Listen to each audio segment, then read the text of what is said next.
मित्रांनो, वेळ खराब असेल तर एखादं चांगलं जरी करायला गेलं तरी ते अंगलटच येत असतं। असाच एक व्हिडिओ सोशल मीडियावरती प्रचंड व्हायरल होत आहे।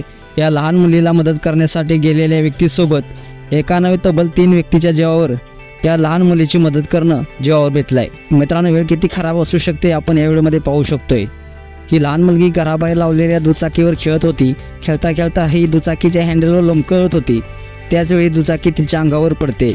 ही दुचाकी पडल्याचा आवाज ऐकताच तिथे एक महिला त्या लहान मुलीला मदत करण्यासाठी धावते व त्या चिमुकलीच्या अंगावर पडलेली दुचाकी उचलण्याचा प्रयत्न करते, पण तिला ते काही शक्य होत नाही। तेव्हा आणखी एक महिला तिथे मदतीला धावते।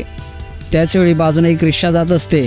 तो रिक्षा चालक पटकन खाली उतरतो व त्या लहान मुलीच्या मदतीला धावतो।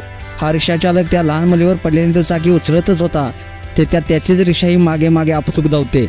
त्या रिक्षामध्ये प्रवासी असल्याने तो रिक्षा चालक पुन्हा ती रिक्षा थांबवण्यासाठी धाव घेतो, पण तोवर ही रिक्षा मागे एका घराला धडकते व त्या रिक्षाचा थोडक्यात अपघात होतो। सुदैवाने त्या प्रवाशांना गंभीर दुखापत झाली नाही। मित्रांनो, ही वेळ खराब होती। तो एका लहान मुलीला मदतीला गेला खरा, पण स्वतःच्या रिक्षाचं नुकसान केलं ते केलं, शिवाय 3 प्रवाशांच्या जीवावर देखील बेतलं असतं। मित्रांनो, अतिघाई ही संकटात नाही, असाच प्रकार आपण या व्हिडिओमध्ये पाहिला। तो मदतीला गेला खरा, पण स्वतःच्या रिक्षाचं नुकसान केलंच, शिवाय 3 प्रवाशांच्या जीवावर देखील बेतलं असतं। असा हा व्हिडिओ मित्रांनो तुम्हाला कसा वाटला नक्कीच कमेंट्स करा आणि SS स्पोर्ट्स या चॅनेलला सबस्क्राईब देखील करा। धन्यवाद।